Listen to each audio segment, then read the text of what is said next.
Mon défunt grand-père, l'homme qui me racontait des histoires de trésors enfouis et me promettait le monde, m'avait laissé la plus grande des déceptions, un vieux rucher poussiéreux. Qui laisse à sa petite fille une cabane infestée d'insectes. Cette cruelle plaisanterie d'héritage était une gifle jusqu'au jour où j'ai jeté un coup d'œil dans les ruches. C'était un matin ordinaire. Tante Daphné a jeté un coup d'œil par-dessus ses lunettes au désordre qui régnait sur mon lit. Robin, tu as déjà préparé ton sac ? Je suis en train d'envoyer un texto à Chloé, ai-je gémi en cachant mon téléphone. Si est presque l'heure du bus. Prépare-toi, dit tante Daphné, en fourrant des livres dans mon sac. J'ai vu l'heure. 7h58. Très bien, ai-je soupiré en me levant du lit. Elle m'a tendu une chemise, repassée et prête. Ce n'est pas ce que ton grand-père espérait de toi, tu sais. Il pensait que tu serais forte et indépendante. Et ces ruches qu'il a laissées ? Elles ne vont pas se débrouiller toutes seules. Je me suis souvenu des moments passés avec grand-père, du miel, des abeilles. Mais maintenant, mon esprit était tourné vers le prochain bal de l'école et mon béguin, Scott. Je les vérifierai, peut-être demain, ai-je dit en arrangeant mes cheveux. Tu dis toujours cela. Grand-père croyait en toi, Robin. Il voulait que tu t'occupes du rucher, a-t-elle insisté. Écoute, tante Daphné, ai-je dit brusquement. J'ai mieux à faire que de m'occuper des abeilles de grand-père. J'ai vu le visage de tante Daphné se décomposer et des larmes jaillir dans ses yeux. Mais le bus scolaire a klaxonné à ce moment-là, et je me suis précipité, ignorant son expression triste. Mais le lendemain, tante Daphné a remis le sujet sur le tapis.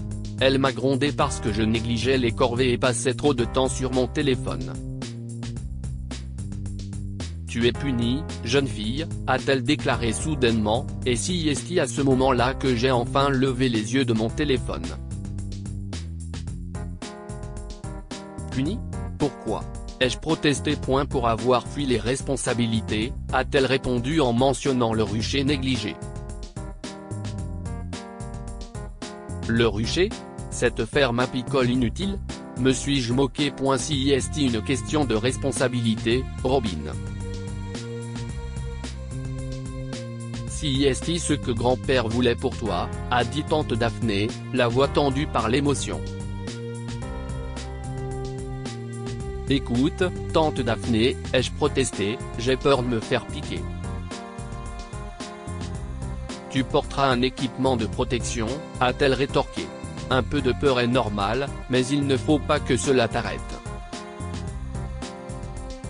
À contre-cœur, je me suis dirigé vers le rucher. En m'approchant de la ruche, j'étais à la fois effrayée et curieuse. Enfilant des gants épais, j'ai ouvert la ruche et j'ai commencé à récolter le miel, le cœur battant. Soudain, une abeille a piqué mon gant. J'ai failli abandonner, mais un élan de détermination m'a frappé. Je devais en finir. Je devais prouver à tante Daphné que je n'étais pas la jeune fille de 14 ans insouciante et irresponsable qu'elle pensait que j'étais. En récoltant le miel, j'ai découvert à l'intérieur de la ruche un sac en plastique usé par les intempéries qui contenait une carte décolorée avec d'étranges inscriptions. On aurait dit une carte au trésor laissée par grand-père Archie. Excité, j'ai glissé la carte dans ma poche et je suis rentré à la maison. Laissant le pot de miel à moitié rempli sur le comptoir de la cuisine, je me suis faufilé dehors et je suis allé dans les bois en suivant ce que la carte indiquait. En naviguant dans les bois familiers, je me suis souvenu des histoires de grand-père et j'ai ri de ces rencontres. Lorsque je suis entré dans une clairière qui semblait tout droit sortie des histoires de grand-père, je n'ai pas pu m'empêcher de frissonner. C'était l'endroit exact où il parlait du légendaire marcheur blanc de la forêt, ce qui avait donné libre cours à mon imagination d'enfant. Et elle était là, comme dans ses contes, la vieille maison du garde-chasse, semblant oubliée par le temps avec sa peinture écaillée et son porche affaissé. Grand-père avait l'habitude de nous faire asseoir ici, en grignotant des sandwichs et de la tarte après avoir récolté du miel, et de nous raconter ces incroyables histoires, ai-je pensé, une nostalgie douce amèrement envahissant. En touchant le vieil arbre près du porche, je pouvais presque entendre l'avertissement enjoué de grand-père, « Attention, petite. Ne dérangeons pas les petits gnomes grincheux », comme si nous étions revenus à ces après-midi insouciants. J'ai trouvé la vieille clé cachée et j'ai déverrouillé la cabane, pénétrant dans un monde que le temps avait oublié. L'air était chargé d'une odeur de moisi et des grains de poussière scintillaient dans les rayons de soleil. Là, attirant mon attention, il y avait une boîte en métal magnifiquement sculptée sur une table poussiéreuse. À l'intérieur, il y avait un mot de grand-père, juste pour moi, je mourais d'envie de voir ce qu'il y avait à l'intérieur, mais la dernière instruction de grand-père résonnait dans ma tête, seulement à la fin de ton voyage. Je ne pouvais pas ignorer sa dernière volonté. J'ai continué mon voyage dans la forêt, mais au bout d'un moment, j'ai eu l'impression d'être perdu. Cette carte n'est pas bonne, ai-je réalisé, n'arrivant pas à repérer un moyen de sortir des bois. Je ne savais pas quand j'ai commencé à pleurer. Mais ensuite, je me suis souvenu de quelque chose d'important. Grand-père m'a toujours dit de rester calme, me suis-je dit. Je ne peux pas abandonner. Puis, j'ai entendu un bruit comme une petite branche qui se casse au loin, et cela m'a fait penser aux histoires effrayantes de quand j'étais petite. Tante Daphné avait peut-être raison de me mettre en garde, ai-je pensé en regardant autour de moi. Mais en pensant au conseil de grand-père, j'ai eu assez de courage pour continuer à avancer, en me guidant à travers la nature sauvage qui m'enveloppait. J'ai pris une grande respiration nerveuse et j'ai essayé de penser clairement. Faire demi-tour semblait être une bonne idée, mais il serait difficile de voir clair dans la forêt à la tombée de la nuit. Il y avait un pont, celui dont grand-père parlait toujours. Ça pourrait aider, me suis-je dit. En essuyant une larme, j'ai redressé mon sac à dos. D'accord, Robin, me suis-je murmuré. Trouvons ce pont. Mais cette confiance n'a pas duré longtemps. Le soleil se couchait, rendant les bois menaçants. Épuisé, je me suis affalé sous un arbre, me languissant de la cuisine douillette de tante Daphné. Mon sac à dos n'offrait aucun réconfort, juste des rappels de mon manque de préparation. Cherchant désespérément de la nourriture, je n'ai trouvé que des miettes de craquelin rassis. Concentre-toi, Robin. Trouve le pont. Trouve de l'eau, me suis-je exhorté, ignorant la faim. Puis, me souvenant à nouveau des conseils de grand-père, j'ai utilisé des feuilles de guérison pour mes blessures et j'ai continué à avancer, poussé par le bruit de l'eau que j'entendais. Mais la rivière n'était pas le doux ruisseau dont je me souvenais. C'était un torrent dangereux et rapide. Ignorant le sentier dangereux, j'ai dévalé la rive rocheuse, poussé par une soif désespérée. Arrivé au bord de l'eau, je me suis agenouillé et j'ai utilisé mes deux mains pour recueillir le liquide frais. Il avait un goût légèrement métallique, mais c'était un nectar qui donnait la vie à ce moment-là. Alors que je me relevais, le sol précaire m'a trahi. En glissant, j'ai dégringolé dans le courant glacé, criant à l'aide. Mon sac à dos m'a entraîné dans sa chute. « Grand-père », ai-je murmuré, impuissante. En pensant à lui, une lueur de clarté a traversé la panique. Il n'aurait pas voulu que j'abandonne. Il m'avait appris à me battre, à être courageuse. J'ai décidé de me débarrasser du sac à dos mais j'ai gardé la boîte en métal de grand-père. Luttant contre le courant, je me suis efforcé d'atteindre le rivage, refusant d'abandonner. Mes doigts ont effleuré un rondin solide, une bouée de sauvetage dans le chaos. Je m'y suis accroché de toutes mes forces, le courant me ballottant comme une poupée de chiffon. Puis, d'une dernière poussée, il m'a déposé, bafouillant et meurtri, sur la berge boueuse. J'ai enlevé mes vêtements trempés et je les ai suspendus à un arbre pour les faire sécher. Mes yeux sont alors tombés sur une boîte en métal qui pourrait m'aider à retrouver mon chemin. Grand-père m'avait dit d'attendre la fin de mon voyage pour l'ouvrir, mais je ne pouvais pas attendre plus longtemps. À l'intérieur, je n'ai trouvé aucun trésor, juste un pot de miel et une photo de nous deux. C'est alors que j'ai compris que ce voyage et le véritable trésor concernaient la valeur du travail acharné, comme le disait toujours grand-père.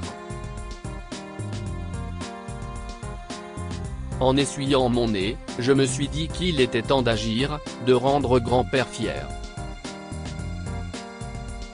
J'ai commencé à construire un abri avec des branches et des feuilles sous un grand chêne.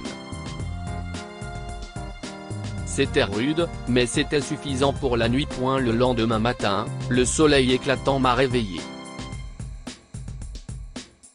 J'ai marché à travers les bois, en m'accrochant à cette boîte métallique comme à une bouée de sauvetage, en pensant à grand-père. Le souvenir des fois où nous sommes allés pêcher ensemble m'a un peu réchauffé. Lentement et régulièrement, je pouvais presque l'entendre dire. J'ai même commencé à fredonner l'une de ses chansons préférées, en ayant l'impression qu'il était là avec moi. Lorsque j'ai vu un pont au loin, l'espoir a bouillonné en moi. Avec les leçons de grand-père dans mon cœur, je n'étais pas seul. Mais ensuite, la forêt s'est transformée en un labyrinthe confus, et j'ai commencé à paniquer. Alors que je pensais ne plus pouvoir continuer, j'ai trébuché dans une clairière et je me suis effondré, totalement épuisé. C'est alors qu'un chien m'a trouvé et que j'ai entendu un chœur de voix étouffée, la voilà. En me réveillant dans un lit d'hôpital, j'ai vu tante Daphné à mes côtés. Je suis désolé, ai-je réussi à dire, submergé par le regret. Je suis vraiment désolé, tante Daphné. Chut, ma chérie. Tu es en sécurité maintenant, dit-elle doucement. J'ai tout gâché, me suis-je écrié. Grand-père avait raison sur toute la ligne. Tante Daphné m'a pris la main et a souri. Il t'a toujours aimé, ma chérie. Même quand tu étais en colère contre lui, même quand tu ne comprenais pas pourquoi. Tu te souviens comme tu étais contrarié de ne pas avoir eu cette smartwatch quelques semaines avant qu'il ne décède? Je ne l'ai jamais apprécié, ni rien de ce qu'il a fait pour moi. Il a toujours été là pour moi. Grand-père était à la fois ma mère et mon père après leur décès. Mais il savait que tu reviendrais, ma chérie. Il a toujours cru en toi, même quand tu ne croyais pas en toi-même. À ce moment-là, elle a fouillé dans un sac à côté de sa chaise et en a sorti une boîte aux couleurs vives. J'ai eu le souffle coupé en reconnaissant le papier d'emballage bleu familier, le même que celui que grand-père utilisait toujours pour ses cadeaux. Si est pour toi, dit doucement tante Daphné en posant la boîte sur mes genoux. La Xbox que je voulais. Grand-père voulait que tu l'aies, poursuit tante Daphné. Il a dit que lorsque tu apprendrais la valeur du travail et comprendrais l'importance de la patience et de la persévérance, elle serait à toi. Je serai sage, tante Daphné, ai-je promis. Je n'ai plus besoin de cela. J'ai appris ma leçon. Le sourire de tante Daphné, cette fois plus lumineux et rempli d'une joie authentique, était tout ce dont j'avais besoin pour me rassurer. En tendant la main vers le chevet du lit, j'ai sorti le petit pot de miel. « Veux-tu un peu de miel, tante Daphné ?»